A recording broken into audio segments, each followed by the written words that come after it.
Hey, everybody, welcome to the Just for Friends Trying to Figure Out HR podcast. You'll notice if you're on the video that we are minus one friend. So we want to change the title of the podcast just because we are down one friend. But yeah, Just for Friends Trying to Figure Out HR, your HR podcast. Today we have Dr. Green, the man of mystery, Jake from HR, and myself, the big llama. Mama Mel is still on her much deserved maternity break. And Holly Resources was one and done. So I don't know. Don't say that. I just didn't ask anybody. Oh, okay. We didn't get a substitute for this one. But if you missed last week's episode, Holly Resources filled in. Was a fun episode, a long episode. As I was editing, it was like an hour and like 40 minutes. It's like a movie. So so we had a good time. We had a good time. So hopefully you guys did too. Before we get on our topic, again, I just bought some merch. So you're going to see me wearing the merch. I bought my I Love HR hoodie. So that'll be on hopefully by next week's episode. You can also get a hoodie for your favorite HR panel member. That's right, Dr. Green. You can get the Dr. Green, the PhD a hoodie. You can get the Jake from HR hoodie, the Big Llama, or Mama Mel. So and we have other options in our merch store. Links are in the description.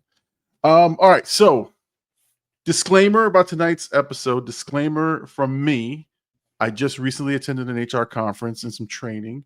So we're going to talk about some of those things. But I want to say something very, very clear in case, because I did make some new friends, which is rare for me. I usually don't make any friends. But if anyone from that conference is listening, I'm not shitting on your conference. Not at all. There are observations that I made at the conference that I wanted you to get your input on and your feedback. Yes, Dr. Green. I just want to make sure that you're not going to go and make those friends and then go make another podcast. I just want to make sure. No. We are your own. Yeah, well, you're my only friends. Can you imagine?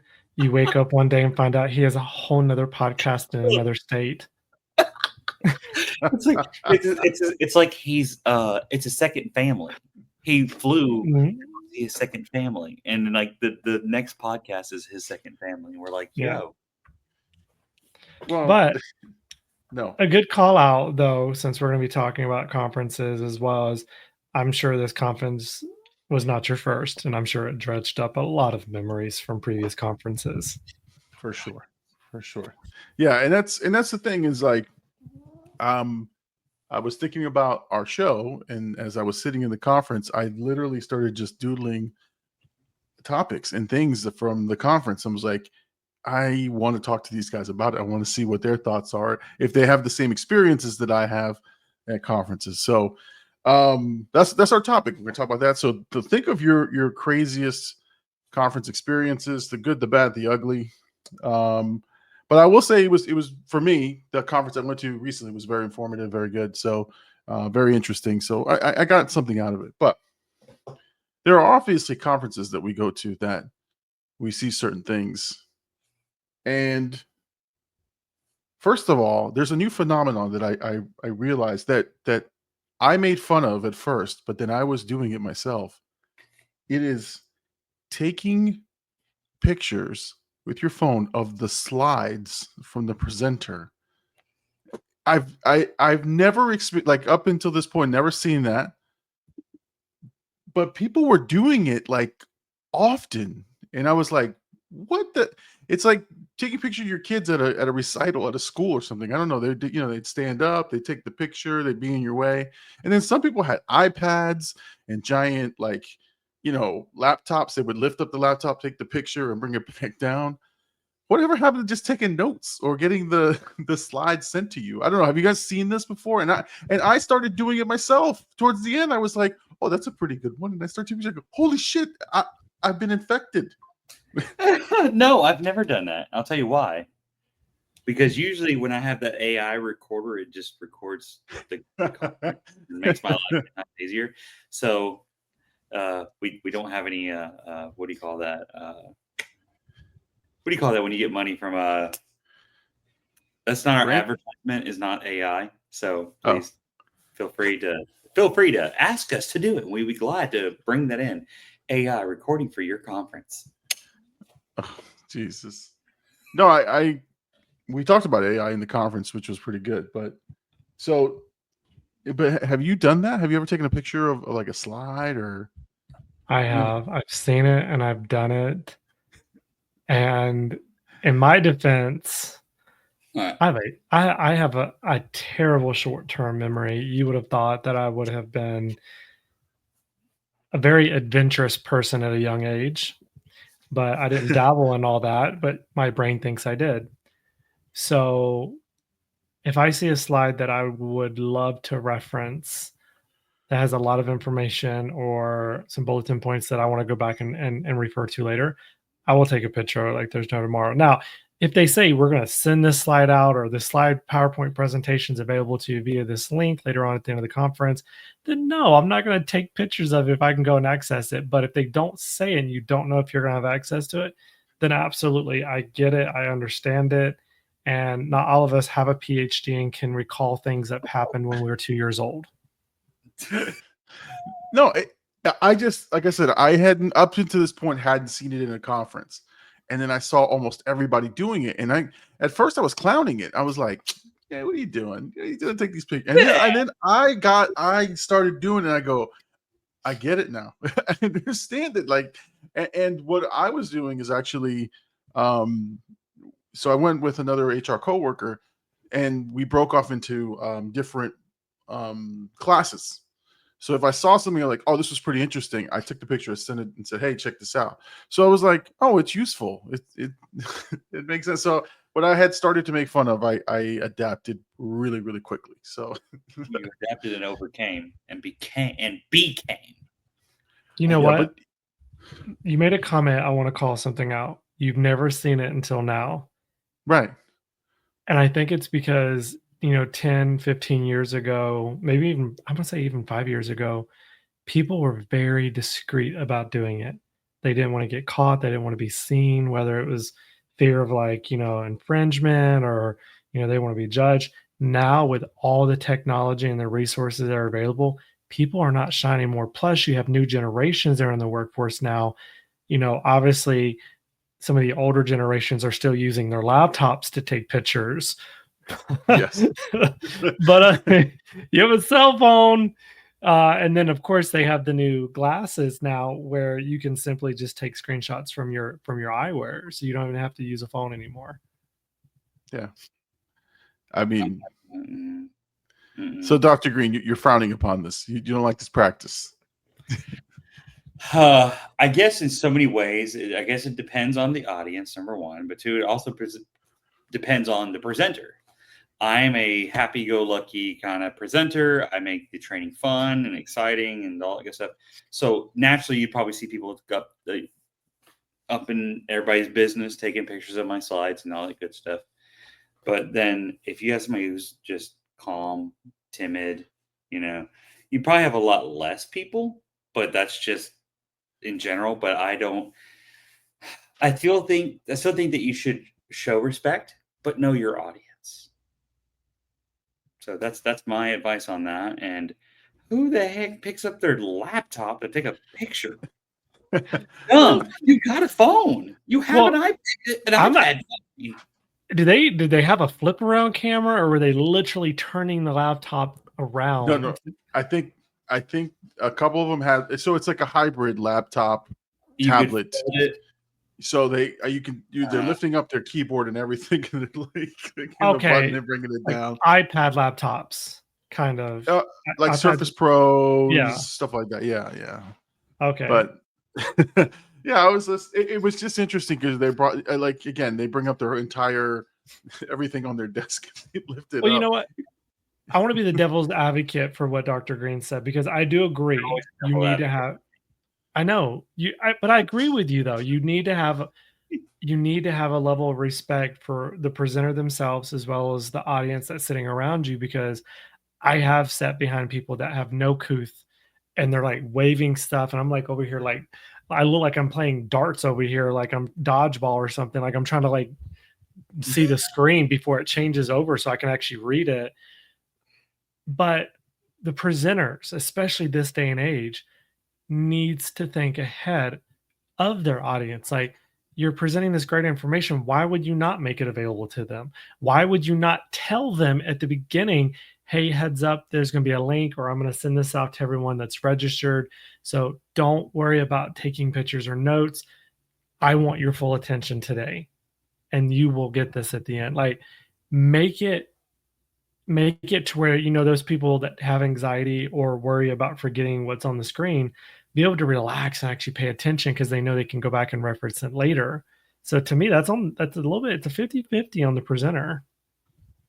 Yeah, I mean, again, a lot of them did say you're going to get a copy of it, whatever, but it was kind of like but it was the same, not the same people, but it was like the same slides garnered that same attention, right? So like a slide came up there with a nice diagram, table, steps, actions, and they were like, oh, capture it and go. So where my head went naturally was like, so what are the rules of etiquette on this? Like you were saying, like, do I stand up? Can I move over to the right? Like, I was in the back I don't like sitting in the front. Although I did wind up sitting in the front. So you still in the back of the class? Is that Teacher's what pet. the short He's a teacher's pet. He just don't want to admit it. He's a teacher's pet. I sit in the back all the time, but then I for reasons I don't want to get into, I was late the next morning.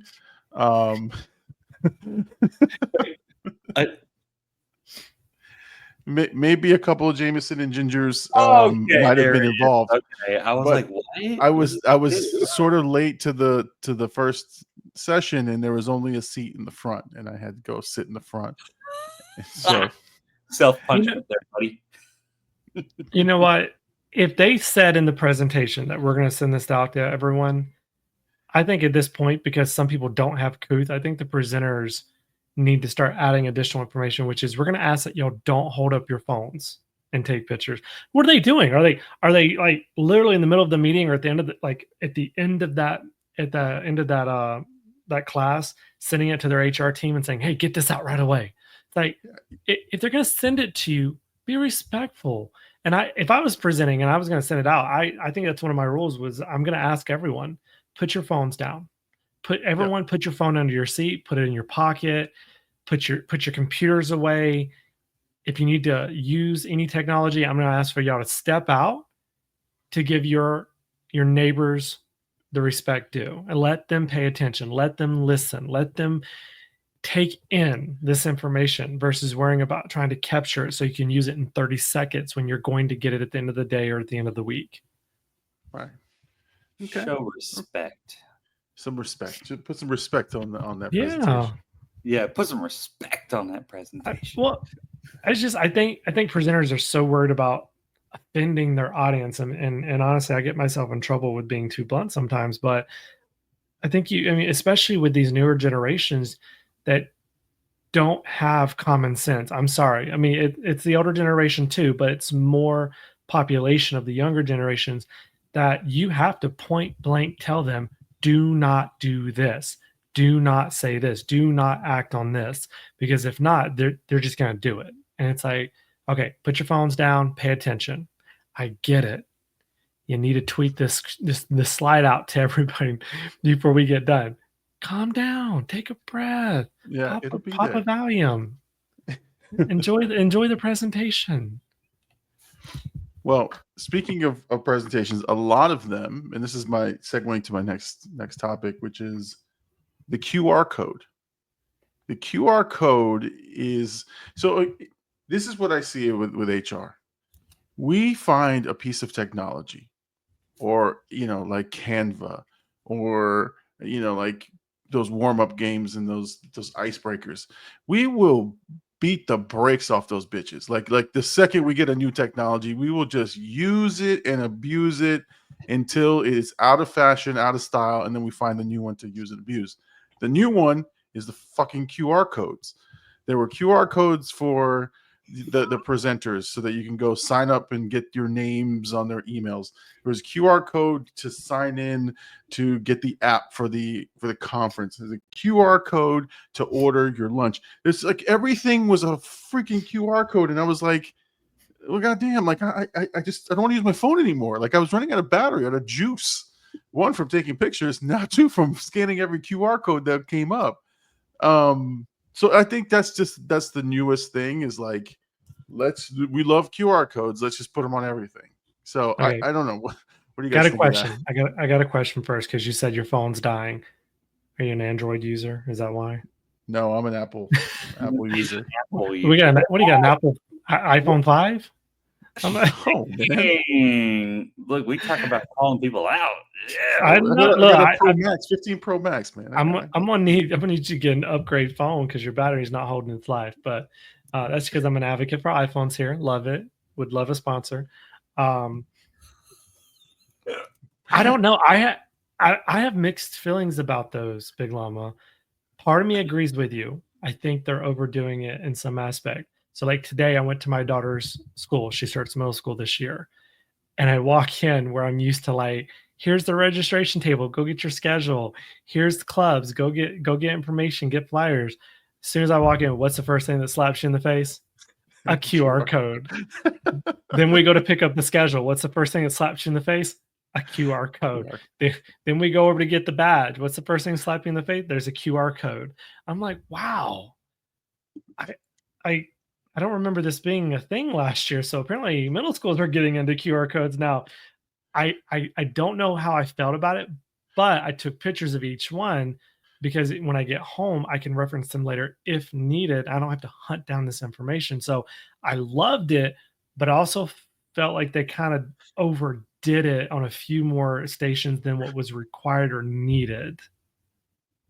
I'm telling you, educators and education in general and HR are guilty of the same shit. We find a piece of technology, we will use it and abuse it. Dr. Green, your thoughts on any QR codes? Do you use them? Do you have any QR codes? Oh, here we go. I literally was talking about that today. I was literally talking about it. For those who have not looked at my LinkedIn, I took on a new position, and as this new position, I wanted to see where I could learn and also be more beneficial and insert my knowledge in my brain and soak it all in of what's going on. And benefits is a different beast where I work. And so I asked the question of, are y'all using this? Are you using flyers? Are you even using QR codes? Like, that was the question. And they're like, yeah, we are. And I'm like, oh, okay, cool. It's like the first thing I asked was like, are y'all even, like, are you, what's that saying? Like, are you even, oh gosh, some popular saying, but in my way, I said, are you even using QR codes? Like, asking them like as if they were stupid. And I definitely did not mean it that way. But it was like rhetorical. I guess so, because I can tell you that I used QR codes like it was going out of style, because so many people were struggling with, where's the benefit information? Where's the benefit information? If you can't find that thing that has a bunch of little squares inside of it, looking like a little digital hologram or something like that, then you need to get glasses. And so that's exactly why you need to go get your phone, take a picture of it so you can enroll into the vision program. But anyways, I say this, technology is still not where it is when you have people. And before you go into me, Jake, I know he's got something to say, but you still have that generation where they're no longer retiring at 62, 65, 68, so they're still not with the times. They still have that, pull up that flip phone so fast, like it's like they are like, yeah, I'm gonna call someone. No. And they don't understand that, smartphones are the wave of the future. And so they don't understand what a QR code is. We still have those problems. And it's not to hate on them or make them feel bad or shame them in any way whatsoever. It's just that hey, those QR codes are meant for those who are technologically savvy. We still have the forms the old school way. And what I mean by old school way is you have to go type your name into it. You can't fill it out. You have to type your name into it. And I think some still struggle with that. So I think QR codes are beneficial. But yes, we use the ever-loving crap out of them. And I think we need to, you know what? Here's an idea. And y'all tell me if I'm right or wrong. You seen those little business cards where you tap it on the phone and boom, it transmits the information to the phone? That's how our benefits should be. I should be able to go tap it, boom, I'm there. Let me go ahead and roll in benefits. Look, y'all are going to use this later on. Watch. I'm going to find out. I have a shameful admission, but I want to hear what Jake has to say first. Go for it. Well, I'm looking at my phone because I don't have the card tap. I have the phone tap. But no, I mean, like I said, QR codes are a love-hate relationship, because if you think about how we did it 10, 20 years ago, filling out forms, having to collect, putting all that manual labor in coalescing everything on an Excel sheet or a Word document, it's very time consuming. So I understand the benefit from it. What I think is that we overkill it. We overuse it. Because like today when I was walking to school, they could have had one QR code, and that QR code could have went to every hyperlink to each station that we need access to. Why do I need a QR code for each individual station versus one code that gets me everything that I need? It's possible to put it all into one platform, accessible, and if you think about it, we talk about QR codes, but there's really no difference in QR codes and hyperlinks sending out emails and text messages. So we're not really doing anything we haven't already been doing for the last 10 years. We're just accessing it a different way and making it more mobile, which I like. We just have to make sure we're using it effectively, because some people, it's like, just stop yourself and say, how is this benefiting me, and how is this benefiting the person that's going to use it? Not just, what can I turn into a QR code? I'm going to have 75 QR codes in this building by the end of the week. It's like, no, what is the benefit of that? Is it going to save you labor? Is it going to make it more efficient for both you and the user? These are questions you have to ask yourself. And I think this is what pisses a lot of people off about QR codes, is the people that murder it aren't asking these vital questions. So no, I don't have anything to say against you, Dr. Green. I just had comments. So I just realized that I have a big health fair event coming up next week, and I created a QR code for the sign in. I just realized that I had done this already. Oh. You know who's getting with the times, I'm though? guilty. I'm guilty. The people that are getting with the times, and I'll admit this, churches. Oh, that QR code to donate? Oh, that's right. No. They've gotten further. Which, yes, they do. They use the crap out of it too. They take Venmo, Apple Pay. You name the pay app, they take Cash it. app. Look, cash me outside. How about that? But anyways, the church that I go to, I was like, they're always like, take the card, fill it out. Y'all. Oh yeah. The new person the new card. visitor card. And yes, I'm like, yeah.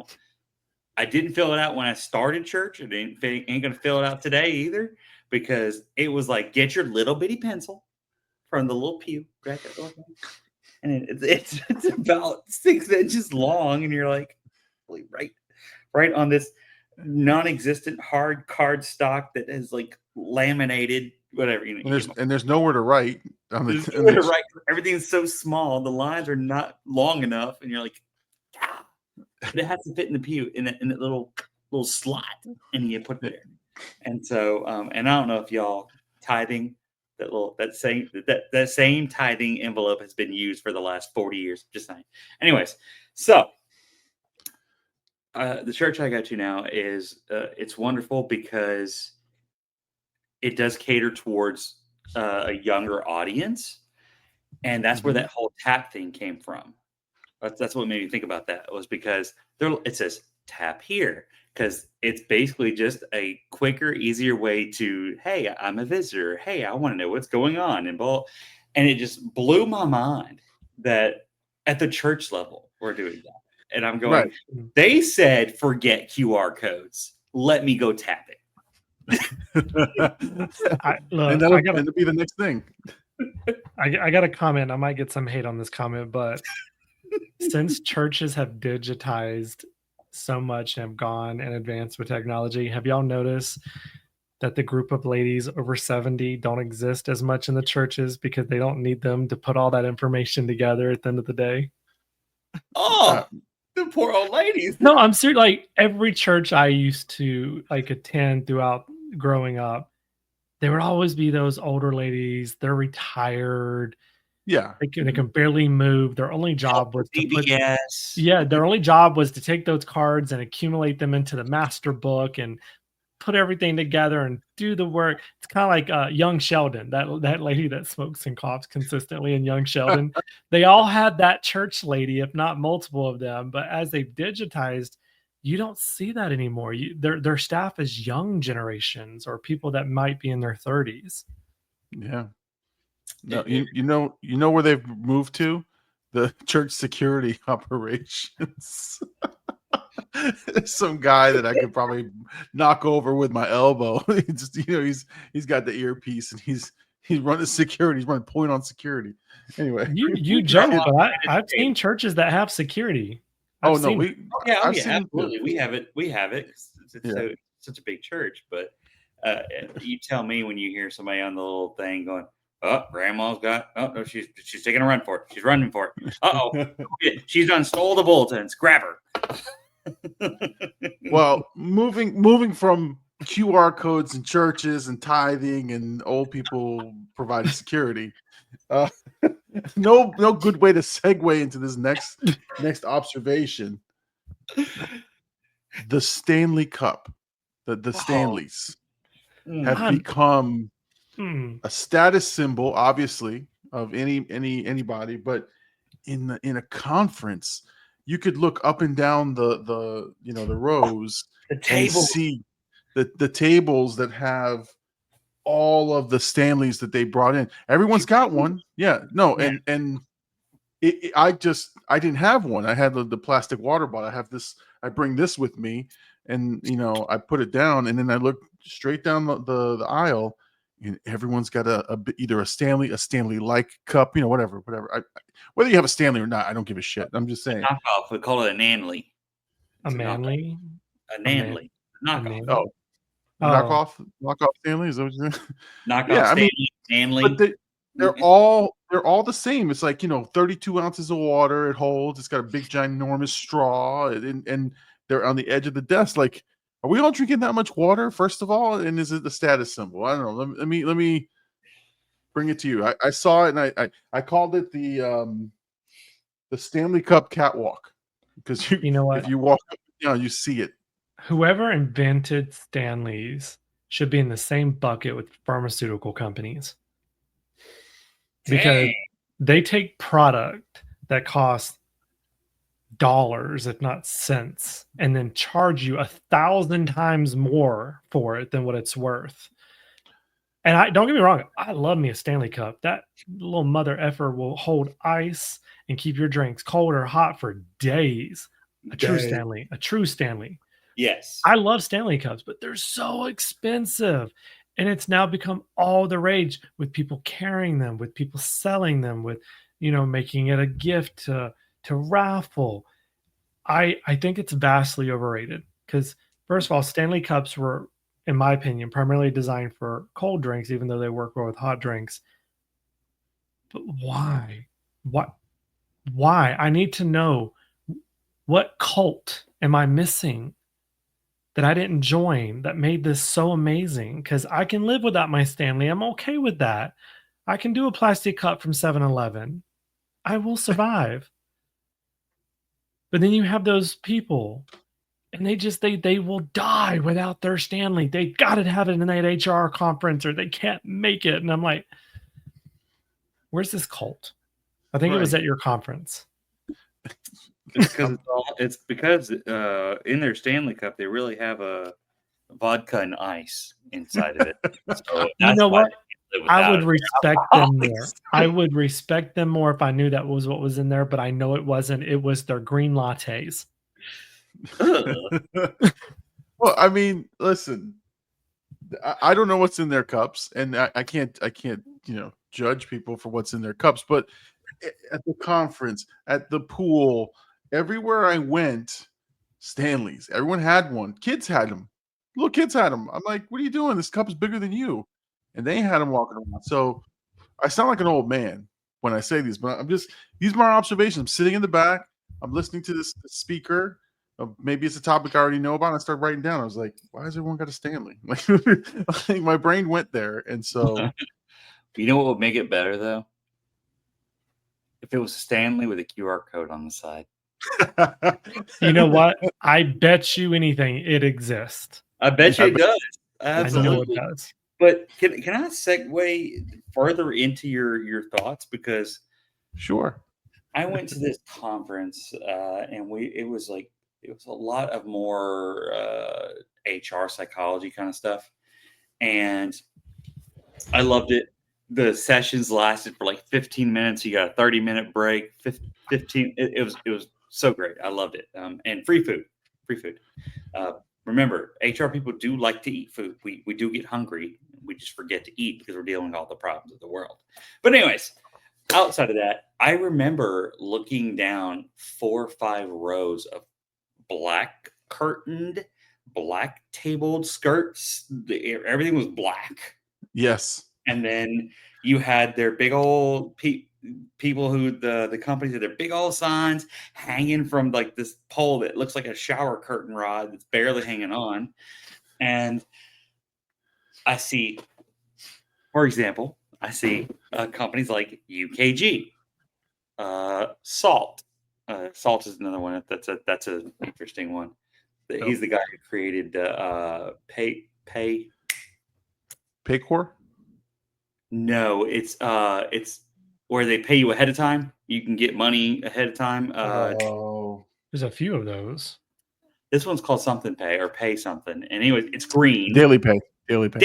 Thank you. Yeah. Daily Pay. He created another company called Salt, and it's basically a points recognition reward program kind of thing. But anyways, and you see an arm with salt coming off of his sign. It was just really weird. And so they have all this stuff, and they put me in this group to go, oh, you need to go see this person due to because you said that you'd be interested in this. So they team you up with all these other vendors. It's not you go down the hall to see all these vendors. It's you go to this one, you go to this one. And so honestly, the cool part about it was yes, and it was kind of cool and kind of not, just for the pure fact of because I couldn't go to the UKG table and get me a freaking power bank that they had over there because I didn't go and say I wanted a payroll system. So I was very disappointed because some of them spend good money on things. Stanleys, yes, or Nanleys or Fanleys, whatever you want to call them, all the knockoffs. I'm tired of getting those, and I'm tired of shipping them home. And it's a waste of my suitcase space now. But I do love the ones who take the extra. What do people really need? I needed that power bank because just like you needed the power bank, your phone was dying, and so I was like, this thing's about this long and about this thick. It was perfect, and it was just wonderful, and it charged my whole phone, so it was fantastic. But things like that. But that's actually my next topic, which is the swag from the vendors. Yes. What? Because you go from the Stanleys and they give them away, right? And sometimes everyone brings one, but you've got this in all these conferences. You have this wall of vendors, and they're bringing all their swag. So I want to ask you guys, what's the good shit? What's the good swag that you're like, yes, we got to get that? And what's the shitty, keep that shit at home swag that's just going to go in a bag and just end up in a closet somewhere in HR? So I'll start. There was this one group who did. I'm not going to advertise for them because they're not sponsoring the show, but they're like a print company that would like print your logos and stuff on different types of things. So like they were selling that. Their swag, they were giving away company, like your company logo and your company color, Nikes. If you win, if you like put your card in there, I was like, that's the fucking ultimate. Like a shoe guy, awesome. like I can get some some dunks in the colors of my company with their logo. Fuck, I'm rocking those tomorrow if I can win. So I thought that was one of the most genius. It wasn't swag that I got, obviously. You have to win it, but that to me was like, like word got around. People were like, "Hey, did you put your card in? Did you put your business card in?" Because they're giving away these Nikes. I'm like, "Who's giving away Nikes with the company logo? I want them. Boom, where am I at?" But all right, so other than that, like what's the good swag that you want every time, and what's the shitty swag that you say just keep that shit at home? Oh, okay. This one's easy. Don't give me lanyards. I have no reason for your damn lanyard. Okay. Right. I just don't need that. And then No. cards. Don't give me cards. Like business cards. And they think they're making the best goodie bag in the world. They're making the crappiest goodie bag, if you want to call it that. Even a goodie. I'm gonna call it a never mind. I just talked about church. I probably shouldn't say curse words, but you get my point. Like this pens in there and like a business card and a lanyard. And I'm going, at what point do I need to use your lanyard? I don't want. Here's one that goes with your lanyard. Koozies. Oh, I hate koozies. Am I drinking a beer at work? Why are you giving me a koozie? They're like, nah, go get your Diet Coke. I'm like, I'm sorry. The koozies, That is the only people that are going to use those koozies are the alcoholics that are going to throw it in their drawer and they're going to need it for their Bud Light at the end of the day. You know, I like that. That's a great point. And then the ones who think they're going to get the bottle koozies, those are really, really useless because I don't drink glass bottles. Like, I don't drink out of that. Come on. Respectable. Here's another one. The bags that are the same quality as what you get at like your local Walmart. Like the one I used to check out with. Like you put your pins in it and your pins pierce the bag. Oh, you're talking about like that mesh crap. Yes. Oh, like man. Don't get me wrong. Those the ones with the straps on it that you can kind of wear on your back, the good quality one, not the cheap ones. Those I will use for work. I will throw them on my kids. You'll get free advertisement in all my schools. Those will get around. But those cheap ones, I need to make sure my kids' stuff ain't gonna fall out of it when they're walking down the hall. No, I'm with you on the bags. I what I could do without is another squishy stress ball. We're all stressed. Do you think you know what? I walk down the aisle of these vendors and I now have 10 stress balls. Look, life is stressful, but I can't carry that many to squeeze. I don't think the inventor of the squish ball or the manufacturing company has realized that they have already been replaced with fidget spinners, which are better. I have enjoyed a fidget spinner from a vendor. Yes. That has been pretty interesting. And then the ones who are really creative are the ones who fidget cube, where like it flips this way and flips that way, and it's a big old thing. But that's the good company who is like, I'm gonna think about the HR guy who's just like fidget spinner because he's about to punch the employee in front of him, kind of thing. Yeah, but you have to think about swag. I know we're covering the different types of swag, but before we get further into it, think about like you said all the time, Big Llama, know your audience. Uh-huh. If you're going to give, stress balls or candy or logoed snacks, they're not going to get around to anyone other than the person who's holding it in their hand. That is terrible marketing. You want things like good quality water bottles that are going to sit on someone's desk that gets visitors in their office and sees your logos. Good backpacks they're going to get carried around out in the public, or handbags that'll get reused maybe when you're at the grocery store or traveling, between job sites if you work over multiple locations. Battery packs that people constantly have their phones out with the battery pack has a logo on it, and anyone that works in HR or a leadership position always has their phone downwards so that people don't see their screens for confidentiality reasons. So the battery pack's going to be on the top, especially MagSafe battery packs, because a lot of people use MagSafe covers now. You want to give out products at these conferences that are going to get around and visually seen as much as possible beyond the person that you're giving it to. And those that don't, those are the crappy swag gifts. Those earbuds with a little EB logo on the earbud. What is that going to do? I might hold that and give that to my 6-year-old because they can't take care of headphones. So I'll let them ruin those. Yeah.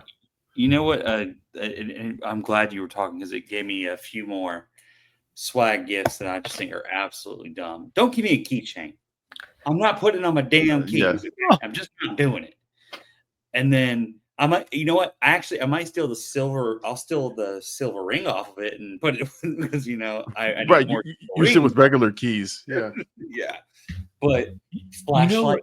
I don't need your damn flashlight. Your little thing that's like a little bitty plastic. I mean, I'm not talking about like the circular plastic, the flat plastic one where you have to push it hard. And I don't need that from you. And also your t-shirts. Your t-shirts are not of great quality, number one. You're getting the cheapest you can get. And it's not moisture wicking. I like moisture wicking. So come on. Like, don't give me this crappy shirt. So those are my other ones. Go ahead. I'm going to give away $1 million idea right now, just because I'm too poor to make it come to reality. Everyone knows with the AirTags, when you get close to someone else's AirTags, you get a prompt on your phone. If you opt in to get the prompt, of course, right? Yeah. What about a company logoed geotag that you have a partnership with Samsung or Apple to where if they get near someone's phone and they've opted in to get prompted saying, hey, you're near this tag that's being looked for, it can say, hey, this company so-and-so is sponsoring the location of this device. Damn, that's genius. You're getting that out, man. I mean, it's $1 million idea. Obviously, I think Apple should tap into it. And if y'all do, please hire me. But we don't advertise for them. No, I'm not advertising. I'm I love what I do and I love my company now, but I mean, come on, it's Apple. Who would say no to Apple? Exactly. I wouldn't. I still wear the Apple jacket I got from the last company. But I was looking through as well and just like some practical ideas. Someone put on here socks. Don't give me socks. Actually, hold on. Don't be hating on the socks, man. And I mean, they got to be good socks. Quality socks, yes. Soft, like Under Armour socks, the short version of socks. They make great socks. Give me those. Don't give me these long freaking 1990s tube socks that go all the way up to your freaking knees. No, I don't want that. All right. Here's something. One last one, and this one catches the younger audience. Portable light rings. That's what I was talking about. That's what I was talking about. A while ago, it was like I couldn't remember the name of it, but it's a portable light ring, and it's dumb. Yeah. Well, it's dumb to a certain generation, but to those that do a lot of selfies and TikTok videos, it's a good. It's not bad, but it's one of those items that, once again, not anyone is going to see it as other than the person using it. So I want to demonstrate to you both the most impressive piece of swag I've ever received and probably the most questionable as to why. This was a piece of swag that I received. That is awesome. I don't think that's questionable. I don't think it's questionable. It's depending on what it is, though. Rugged, forest. Yes. Yeah, I can murder someone with this thing. I got a knife from a vendor, and I don't even know how to close it. I'm going to close it on my hand, and all of a sudden I'll be bleeding all over the screen. National news, then boom, the logo's there. I think that's a great swag gift for first responders.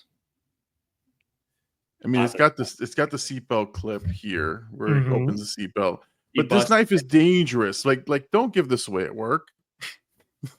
It was in my inbox. That's legit.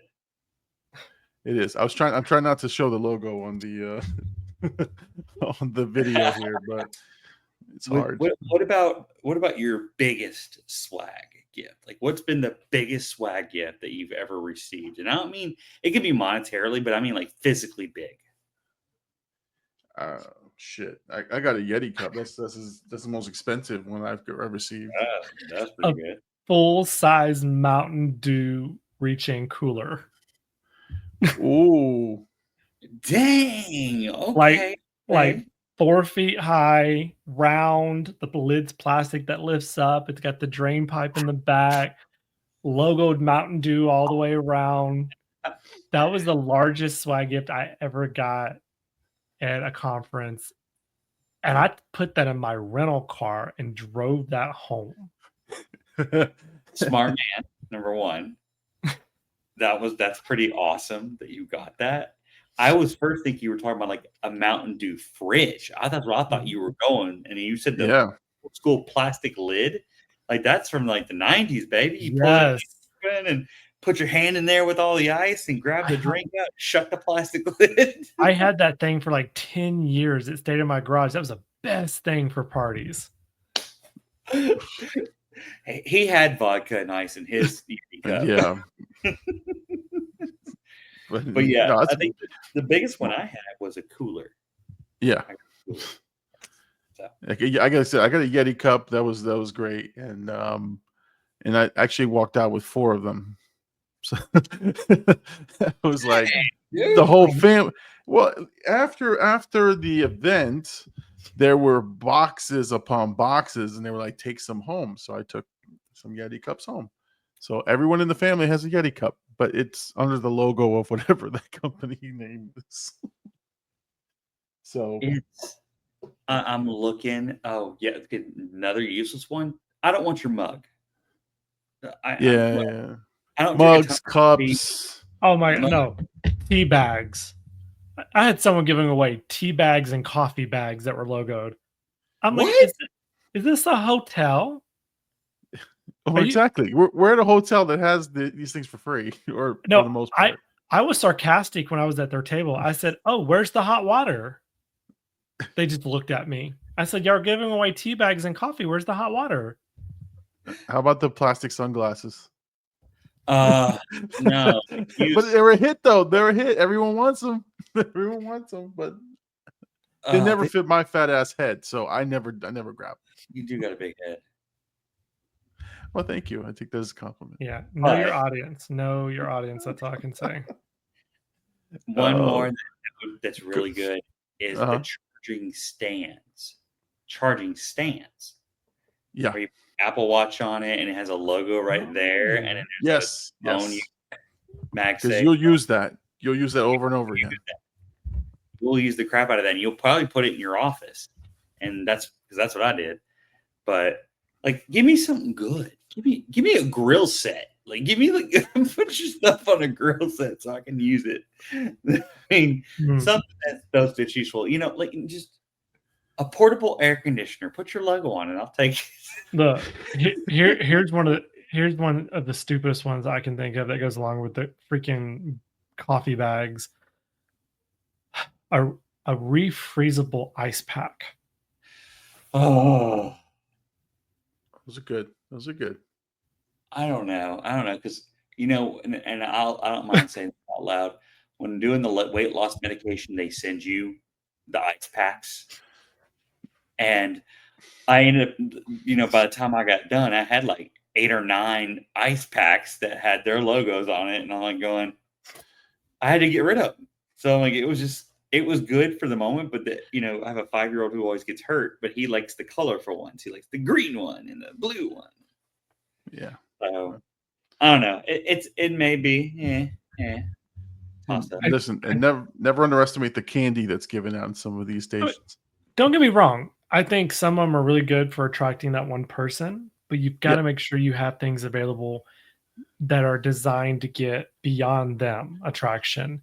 And I think another really good one that I don't see too often unless I'm at a really big conference is foldable chairs. I've seen those once. Oh where yeah, I've they're seen those. logo chairs that you can take to the beach, to like picnics, outings, and their You know the ones logos you put on your all over. shoulder? Mm-hmm.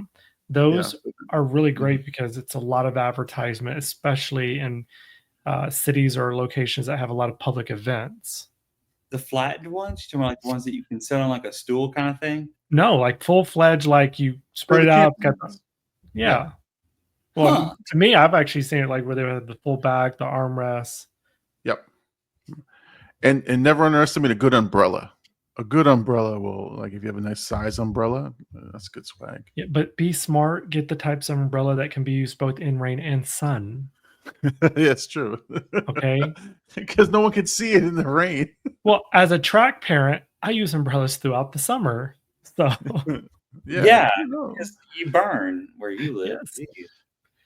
What about, and I don't know if you've ever seen this, I have glass sets that are engraved with the logo and all that stuff, like a wine glass, but like a whiskey glass. The logo on it. I think that's the biggest. Yeah, but I think it's a waste of money for a conference. Those are good anniversary gifts, employee gifts. Those are the things that show your team that you care about them. Like, I mean, unless you just have that kind of budget. I mean, me over here, I don't have that $2.9 million budget to be buying stuff like that. Or it's like if you're doing a whiskey event or a tasting, you know, or you're hosting that, like that's cool. But like for a conference, nah. No, not unless you're giving it to C-suite members that are going to have them in their office. You know what? That's a good point. But give me the North Face jacket. Give me the Columbia jacket. Okay. I'd take that. I would, and I'd wear it. I would wear it. As long as it wasn't too like ridiculous, crazy fat logo. You know, your logo's right here. Shoot. I'll wear it. I love it. It's a good jacket. And or even a good polo. Like polo or don't give me this like knockoff Walmart polo. I ain't wearing the itchy junk. But you know, kind of like the North Face. We want polo, not yellow. Yeah. Or polo. No, it's like I live on the border, so I went to the flea market and I bought a jacket. And at first glance, I thought it said Adidas. It just says Adidas. Not Adidas. Adidas. You got that Adidas. I got the Adidas on the border. That's fun. That's fun. All right, let's move from swag to the types of people that we see at conferences. So I'm going to rattle off a couple of them and see if anything gets you to cringe a little bit. The complainer, the one who is not doing a really good job of selling their company when they're using, you know, the examples that they're asking them. You know, there's that call and response, like, "Hey, how many of you guys are having a hard time with XYZ?" And they just go on a rant about how terrible it is. Oh. There's the complainer. Then, you know, there is the HR look. You ever seen like just a prototypical HR person? They're prim and proper about everything, and they have their books and they speak a certain way, and you know that they're not like that after hours. Because I see that in all conferences I go to. At conferences, I have a personality. Oh, you have conference personality. Okay. I have a conference personality, and it comes off as the HR person. Okay, so but you can't bring that anywhere else. Okay, all right. Well, it's just like, okay, when you're at a conference, I get it. You're representing your company, right? Or your organization. Totally get it. So you should be on good behavior and represent them well. But like, you can't be like on all the time and be like this, especially in HR, like the person who just doesn't get that, no personality, is HR is their entire, like, it's their entire life, their entire they only have one demeanor. Yeah, they are strictly an HR person from morning till night. Even in the bedroom, probably they're HR person. I don't know. I'm just saying. Like, ma'am, this is a Ma'am, violation. I need you to 2 days. fill out an ID 10T before we do these acts, please. We need a release of liability. I need a non-disclosure agreement. Yeah, like everything they do, you're like, okay, that person works for HR. Like, oh god. And then there's the opposite end of the spectrum. There is the I'm letting loose. It's a conference personality. You can't believe that they even hold a job. I don't know why, but I feel like those are the people you spot right away. It's like, yes, yeah. Hello. You were the substitute that was chosen for this because the person that was supposed to come couldn't come, right? Look, you leave me and Kenny alone. we it's the time to just have fun, relax a little bit, take a nap in the conference room. Do what you gotta do. No, I'm just kidding. But no, for serious, like though, I like to. Well, it's my personality to begin with, but I like to connect and talk to others, bring the light versus because there's a lot of HR people who are just so uptight. Yeah, from HR. When they're at conferences. So for me, I'm like, hey, how's it going? Who do you work for? Oh, I work for so-and-so. That's awesome. Great. You got any swag? What do you got for me? What about the stalkers? Oh, no. The vendors who just they don't take no for an answer.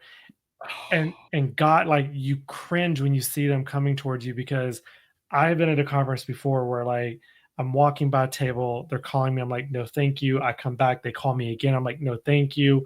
And it's like, they remember you. It's like, no, I know you said no, but come here. It's like, no, thank you. You're sitting down having your free lunch they provide sometimes, and then they come up to your table trying to talk to you again while you're eating. It's like, dude, I'm trying to eat. And it's like, at that point, you're dodging them like a crazy ex at the conference. Restraining order. It's like, I want to file an HR complaint on this person. Like, I can see that. I've had that a little bit when it's just like they truly want to accept the word no. And then finally I go, and I have to tell them, I have to give them reality, dose reality. I don't make the decisions on all these things. Exactly. I just bring back the cards and tell them, hey, here's what I saw. And that's it. Like, I'm not the CEO. I'm not the CFO. I'm not the CHRO. So I'm not making that decision. So, hey, look, get away. Go away. You're nice, because I just look at him on the third time saying, you know what? I was thinking about coming over there, but because you won't leave me alone, I'm not coming out. No, I feel bad because a lot of times I'm not the decision maker, or I know what the answer will be to that question. Like, we just signed a contract with this new payroll company. There's no way I'm going to engage you, Mr. Payroll Company, in a discussion about what you could bring to our organization. So it's like, sometimes they got to read the room a little bit. And it's not that we don't want to talk to them, because there's plenty of people who want to talk. It's just sometimes it's just not for us to have that conversation. So that's another thing too, is like, match the vendor with the people who are there, right? Like, if you have a high level conference, C-suite type people, and you have senior level people, bring those heavy hitters that have software to sell and programs and things that can be implemented. But if you got, like, I'm not saying that my conference that I just went to was lower level, and I'm not saying that these people were there. I'm just saying in general, like, we're not going to be the overall decision makers. We're going to, so we were mostly public facing, like municipalities and stuff like that. So that goes through 17 layers of approval. So, like, you're selling these programs that are really nice to have to someone with a very limited budget. So it's kind of, just kind of feeling them out. But how about this? How about the These are more people we see there. There's two. It's either a participant or a presenter that is way over the top, just hamming it up for the conference. Have you ever seen those types of people? I feel like Say it again. you can't have a conference without them.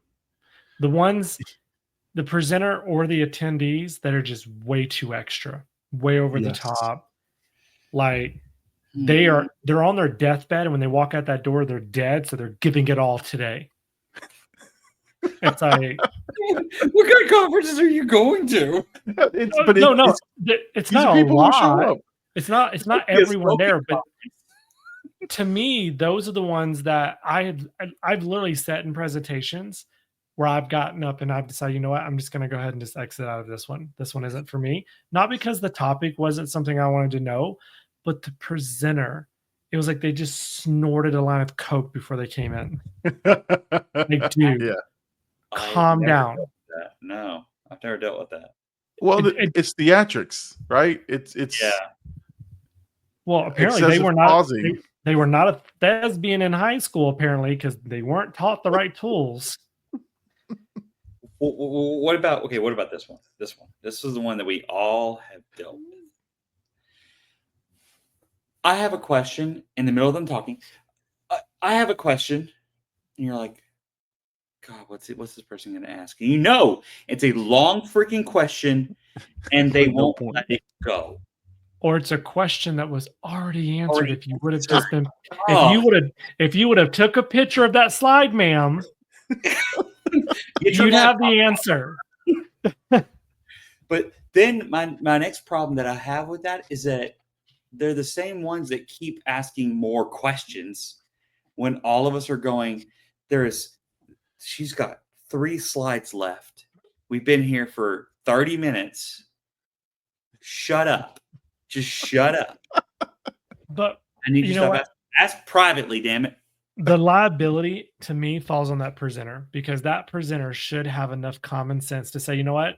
I appreciate the questions. We're going to pause those questions till the end, and then y'all can come up to me one-on-one independently, and I'll be more happy to answer them. If that presenter allows that participant to do that, shame on that presenter. And I would be that presenter, and I would take it, and right when it ended, I would about face right out the door. Sorry, you're not going to ask me. Shame on you, Dr. Green. I'm just going to give you an advance. Shame on you from all the people that were in that meeting with you in the future. No, I do say when I do presentations like that, I say, please hold all of your questions until the end, and then we can go through those one by one, because I may answer your questions as I go through these slides, and then be like, oh yeah, okay. And then by the time I get done, I've already answered all your questions. So guess how many questions you're going to have? 0. Yeah. You know what? I'd put that vendor next to my door that has all the pens and notebooks that no one wants, and I'd make them give it to everyone coming in. And I'd say, if you have a question, I want y'all to write it down in your book. Everyone that came in should have got one from so-and-so vendor. And if you're thirsty, there's a cup too. It's a Yeti mug. No, I'd put them away, because I'm like, I don't need people stepping out every 5 minutes to go pee in my meeting. No, you give them. Oh, and here's the new alcohol vendor. Take the cup, go to the alcohol vendor, come into my room, and let's talk about this presentation. Look, here's another personality. The person with no self-awareness. And let me explain what I mean by that. You're in the middle of a massive meeting. Everyone's facing the same direction. They have to get up, and instead of getting up and walking down the aisle to the back, they go around the front and walk in front of everybody. Or they're leaving the room and they open the door and slam it on the way out, because they didn't want to hold it while it closed gently. Or the one that's sitting in the middle of a meeting and opens up the only damn bag of logo chips that whatever that vendor decided to bring those. And it was made of the best styrofoam in the world, or the aluminum. And they're just like, dude, we're trying to listen over here. No self-awareness, no respect. To me, I feel like there's at least a dozen of those. Like 12 out of 100 people that attend the meeting fall in that category. Yes, for sure. And they also answer their phones in the middle of the presentation on the halfway out. And they think whispering works. Hello, Literally, I had someone do that to me one time. I was like, I can hear you. Ma'am, we are in typically a hotel ballroom of some sorts. Yes. And that stuff echoes. Well, it echoes. And they pick up the phone. Or no, it's like their phone's ringing, and for some reason they can't find it. Oh, those. oh man, those. Oh, that is a huge pet peeve. It's kind of, and I already talked about church, but it's kind of like you're in church and the preacher's preaching, and all you hear is bum, bum, bum, bum, bum, bum, bum, bum, bum, bum. You know what? And they can never find it, so it just keeps going. The best presenters that I love the most are the ones who stop talking to wait. Yes. I don't like the presenters that keep talking to pretend like it's not happening. I want that presenter that's going to make it known. Just stop and look dead in the direction of the sound. Yeah. Whenever you're ready. Yeah. Whenever you're done with your phone call. Hold on. There's an old one. Hold on. This one gets me, and this is how I know your age. There is a hold on here. If your phone piano, don't give me the piano, man. No, where is the like there's the Nokia ring, Yeah, is it with piano, right? Or no, the 90s rotary phone ring. The one that's it. Oh, that one, yes. Yes. I know how old you are based that comes on, and I go, that guy is like 90 years old. He can't find his phone. He's looking. He doesn't know how to silence it. Oh. Or Canon or for release. Like one of those really old ringtones. I had one time. We're in a meeting, and it's like ring ring. Becky's calling. Don't pick up. Becky's calling. Don't pick up. And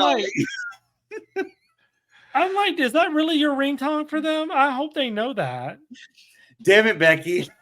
Like what? It was their name. I don't remember the name, but it's like, you know, those old school ringtones that we had back in our day where it was like, it's so and so, don't pick up. You know, and you bring that up, and I know somebody has not said this in ages. Ringback tones. Oh, I miss ringback tones. And then you had fun. And only if your parents had money or you had a job, you could afford them. Right. When you play the music? I didn't have money. I just had a job. Like, because it was like, what was it? It was like $1.99 a month or $2. Yeah. And you had these people these were the rich ones, the ones who changed it every single day to a different version. So you had the one pay for each one. Time of Our Lives was the first one, and then Black Parade was the second one. That was a Tuesday, and then it just went on. And I'm like, dang, like you just got like that's $10 right there. You know what I've always wanted to do, but I will never have the courage to do it. Is I want to mix HR with the 80s and 90s. I'm like, thank you for calling Jake at HR. How can I help you? Hello. Are you there? No, I'm just kidding. You got my voicemail. Leave me a message. Oh, we gotta totally do that. Could you imagine calling HR and you're like, hello? Can you hear me? It's a voicemail. See, that's when you get creative. And I would do something similar to what you said, except the voicemail would be a different one every day. Oh my God. And it would be like, thanks for calling HR. I'm just in the middle of doing an investigation. Blah, blah, blah. Next day, thank you for calling HR. I just saw someone get ran over. So now we're dealing with the complex issue of workers' comp. Next day, someone was doing drugs in the bathroom. So now I'm having to write them up and give them a case of fires. No. Thank you for calling HR. You have been named as accused in an investigation. We will reach back out to you in 3 to 5 business days to collect your statement. Please remember voicemail. Oh my God. You know, oh my God. Just to add to something funny that I heard, there was this speaker who was, on YouTube and stuff. We're like, it'd be very fun is, add like add a little flair of personality to your voicemail. Like, say, I'm not here right now. Leave me a message and what your favorite movie was. Like, who is like, why do I want to know this shit? Like, I don't want to know what your favorite movie is. Leave a message and let me know. What did you have for breakfast this morning? I'd like to hear it. Like, no, I'm not doing that. That is so cringe. But somebody was selling that as like a personality tool of how you connect with people. That alone is an HR complaint. Like, yeah. I don't want you to know that my favorite movie is High School Musical, and I had Frosted Flakes. And then not just that, but then they're going to start claiming that they don't feel the open door policy is there because then if I call you, I have to give you this personal information. Oh, okay, now you're just taking it. Shut up. I'm taking it literally. Yes, yes. But it's cringe. It is cringe. It is absolutely. And then you're gonna have those really you're gonna have that one person that's like, tell me what color your underwear are today. Yeah, exactly. Go way over. Well, before we get to the last topic and close up shop, Dr. Green, since you said High School Musical, they are selling Troy Bolton High School Musical shirts at $5. Wait, just let you know. The old Troy Bolton or the new one that looks like he's had way too much cosmetic surgery? No, the old Troy Bolton shirts are on sale. Because the old one looks like a transformer from the new one. Or for sure. The new one looks like a transformer. That would be Megan Fox. What are you talking about? Oh, sorry. You obviously haven't seen Zac Efron recently. Yeah. I have not. Google him and send me a text tonight. But for all the listeners, my favorite movie is not that. Okay. Oh, my favorite movie is a completely different one. Oh, well, in the pantheons of movies, of trilogies, there is the Godfather trilogy and the High School Musical trilogy right after. Just saying. Okay. All right. I'm a Charmed fan. I loved Charmed. Oh, Holly hated Charmed. I'm obsessed with Charmed. But I love it. Now, the new one I have not watched or even dealt with. It's not terrible, but nothing beats the original. And I think that goes for so good. Every movie, nothing beats the original, in my opinion. Of course. All right. So, go ahead. Oh, no, you're good. I was just thinking about all the movies, and I'm a big Disney nut when it comes to watching Disney movies and stuff. But I wasn't too deep into High School Musical. I think I was more into the cartoon versions, things like I liked Aladdin and I loved the Aladdin movies. They still all had something cool with it. But I think that's where, Disney and Marvel, they do a good job. And so I can't give a favorite, but I do have the original Disney's. Now, Snow White, no, sorry, I'm just not a fan of it. It's just you should watch the new one. I have heard it was bad, so I didn't watch that one. And then actually, when you're mad at yourself and you want to punish yourself, watch it and then watch Wicked. Yeah, exactly. Wicked's amazing.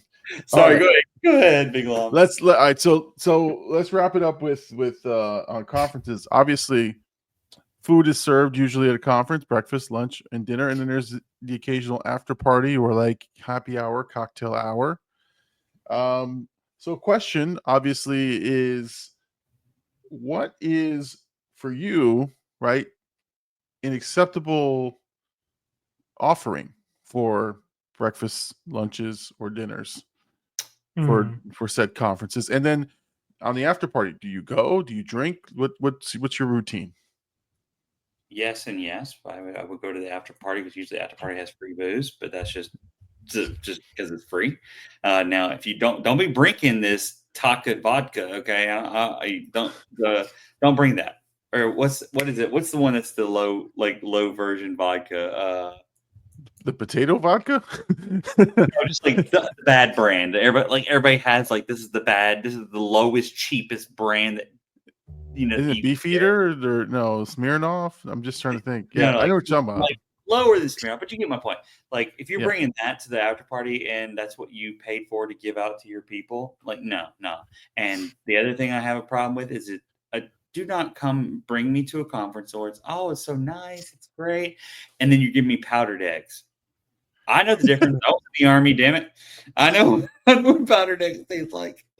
But like, come with things like omelets, like an omelet station. Like that's, that's the way to go. And then a fruit station, I think that's kind of like a good thing. Like, and attentive person that's going to put it on your plate. I don't want to serve myself. I know it sounds bougie, but I don't want to serve myself. When you're making me an omelet, shoot, you might as well go ahead and give me my sausage, my bacon, and go ahead and give me some fruit over here. Like, do all the work, man. Like, you want the works for breakfast? I want the work for breakfast. Well, apparently he's paying a lot of money to go to these conferences because, yeah. I mean, don't get me wrong. I think eggs like not powdered eggs, but regular standard eggs, bacon, bagels, cream cheese, some fruit. I think a little buffet style breakfast is good. Yogurt, dry cereal. I don't want to compare it to like a Holiday Inn breakfast, but like I've been to some really good Holiday Inns that have a nice buffet style breakfast like that, and it takes care of all the needs, and we're good with that. And then for lunch, me personally, I'm weird. I like salad, but like a lot of times they'll do just sandwiches, and then that's it. It's like, no, give me like salad, sandwich, some chips, some fruit. Give me a little bit of a variety of kind of like a buffet style again, where I can choose. And then when you give me a sandwich, please give me something better than what I can make at home with a loaf of bread and some bologna. don't give me that. And for dinner, I think because lunch is, to me, at these huge conferences, lunch is always cold, dinner is always hot. Dinner needs to be something that's like, pasta style, or like lasagna or chicken and rice, something because realistically, I'm thinking realistically here, you got to think about the head count and the number of people and then the cost. So I've had a lot of those like HR though. You're thinking like HR. But no, I some of this food I've actually liked like very much. Like I've had some really good conference style foods like this that were hosted and provided by the hotels themselves. They're pretty good. I don't know. It's always steak. Like, I think people should think further than just like, chicken or fish. Like, I think you should think further. Chicken fried steak, chicken fried chicken.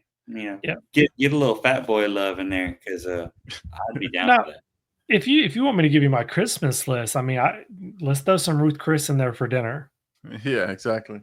Who cares if it's $200 a head? I mean, Dr. Green, look, some of us do not have PhDs and are not married to basically doctors. Okay, some of us we have to budget. Okay, and then we got kids. We have multiple kids, because the more you have, the more expensive they are. So look, that tax refund is not existing over here, buddy. But here, I'll say this: to me, the food selection depends on the expectation of that meal. So, for example, breakfast, you guys hit on the head. Pastries, bagels. If they have some eggs and some things, some fruit, that's all pretty much the standard. For me, if you're going to make me sit down to have lunch with you as at a conference, it's got to be stepped up. Like you got to give me some, you got to give me something worthwhile to sit down and have a sit down, lunch or dinner meal. If it's like you have an hour for lunch and they give you something, I'll take a brown bag sandwich. I'll take, some chips and what I'm saying is I'm not expected to interact at that point. I'm not expected to sit down and I can take mine and go upstairs and go to the pool lounge, whatever. I can just go relax for an hour. I'm a little bit more liberal with that. I'll just say, yeah, if you got a sandwich for me, that's great. Thank you. I'll take my choices and I walk out of there. I can choose to eat it or I can choose to save it for later, whatever. But that's me. But if you're telling me we're going to have a sit down, I expect the food to be a little bit higher caliber. So something more in line with like a reception at a wedding or some shit like that, like something like that. If you're going to say we're having dinner, here's, everyone's joining us for dinner, meet in ballroom, whatever. Got it. Have something nice. But as far as the after party, I'm not an after party guy. And here's the one thing. If it was you guys, if it was, the Just For Friends meeting up at a conference, I'd go and I'd throw it down because I'd have some friends there. But typically, people don't know how to control their liquor. And so when there's drink tickets involved and an open bar, and I don't like being part of that because it gets ugly, and I don't want to be a part of that ugly. So I have my 2 drinks and I walk away. I got a question because we've all attended, and I'm sure we've all gone to some after parties.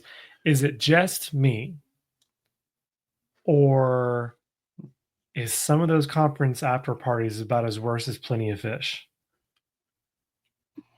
Are you talking about pulling some P. Diddy's? No, I mean, like, some people treat those conferences like, like it's their dating, like it's their like speed dating or something. Yeah. I was, trying to dance around it, but they get very, very friendly. Friendly, yes. I have the most recent one I went to. I just they had nice tables where you sit and you would what they called mingle. This isn't Christian mingles. Like tingle mingle? Tingle to mingle? But like Plenty of Fish or something like that, I've never had to really deal with that. And this conference was in Las Vegas, so it was really funny. But I don't know. I do know that people get wilder, and you get the one who's like the shy HR generalist that's in the back. It's just like quiet, talks to nobody. Why are you making it so sexual? No.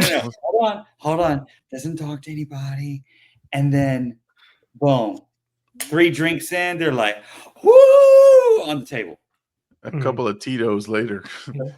That's it. Tito's was the bad vodka. That's tequila, I think. Whatever. Whatever. No, but I think some people, I don't know. It's they love to socialize, and I would say it's 2 types of people. Like there's the married, duddies, like me. I'm just like, I'm bored. I'm gonna have a drink. I'm going back. But then there are some single people, right? And they're in their single ways, and they're treating it like a hookup sometimes. But it just depends. Like if you know a lot of people in the conference, you might party a little bit harder. Like I said, if you guys were there at this conference, I totally would be like, let's throw it down. Let's have some drinks. Let's enjoy ourselves. Because I have friends that I'd want to hang out with. Right. Which, if anybody wants to sponsor us to go to a conference together, just absolutely, or friends, we would be glad to take that.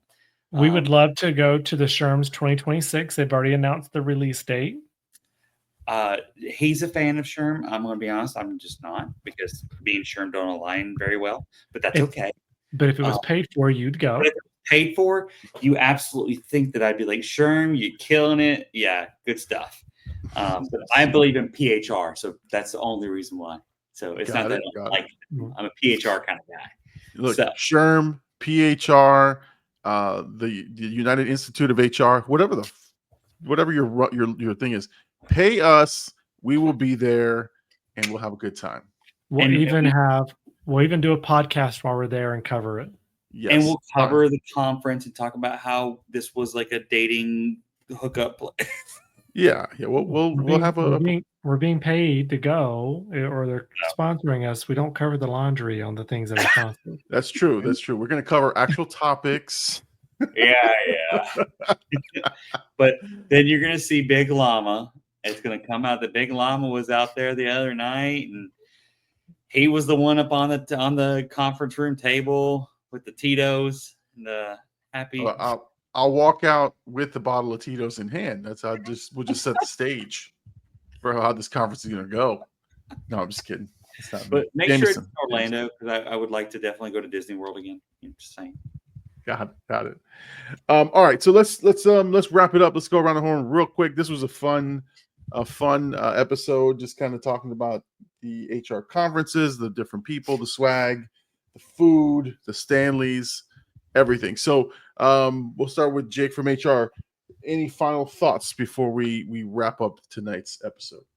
So my final thought will be on a serious note, which is why we did cover a lot of different types of engagements and personalities that you would face at conferences, they have their benefit. They are very good things to attend as far as helping your company develop, help you develop, make connections.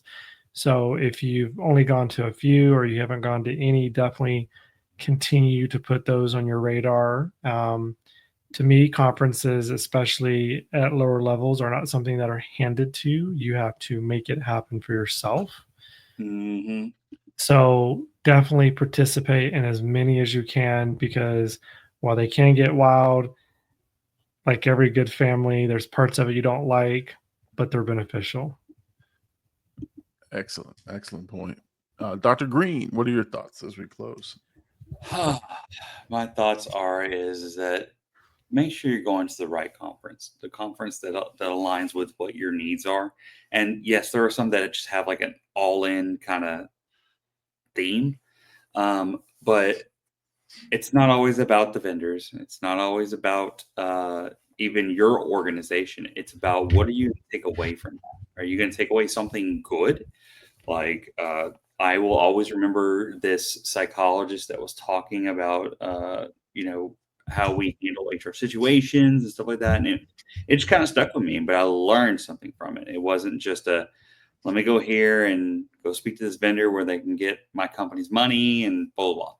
It's go somewhere where you feel like it's going to give you benefit and grow you as an HR individual. And so as we see, Jake will be growing from all them SHRM conferences that he's going to be going to. Let's go. We're going to get booked. Hate the game, not the player.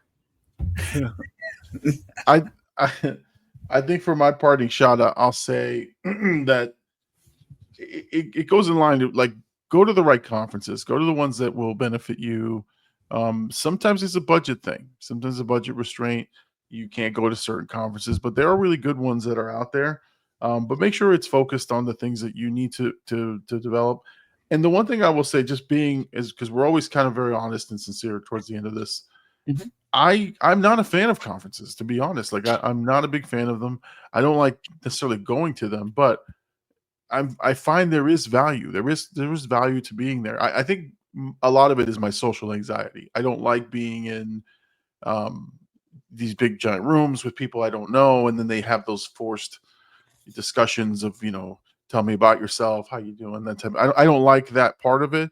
But once you're there and you're learning and you're picking up information, that's the benefit of it. So it is beneficial. If you have social anxiety like I do, then it's hard. It's hard to go to these things. But trust me, you will get something out of it, and you get whatever you put into it. So definitely stay off your goddamn emails, and stop working and like focus on your stuff, because it's easy to get wrapped up in what's going on back in the office, and you're not focused on the speaker who might be presenting some really, really good information. I'm guilty of it at several conferences I've gone to. And this one, I made a conscious effort to leave the computer upstairs so that I didn't get tempted with checking my emails, even though I did check once in a while on my phone. I did get a lot out of it. I got some really good information, and I'm bringing it back to the office. So that's what I'll say for mine. What's that? How did you take notes? You didn't have your laptop there like everybody else taking pictures. Oh, I went old school, pen and paper. I had it with me. He was the only one carrying around a tree with him. It's true. Very true. Shame on you for carrying around a tree. Not good for me. All right. I don't like trees. Or cats. All right. So Jake from HR, take us home, sir. All righty. We appreciate everyone joining our meeting today. And as a reminder, we always say this with much love. Until we call you into the office next time, have an amazing night. Good night, everybody. Good night. Well, that's another episode of the Four Friends Trying to Figure Out HR. We didn't solve anything, but hey, at least we tried. And by tried, we mean we laughed, we overshared, and we probably violated some HR guidelines ourselves. But remember, this podcast is for entertainment purposes only. Don't take our advice. Seriously, don't. And if your HR manager asks, you've never heard of us or this podcast.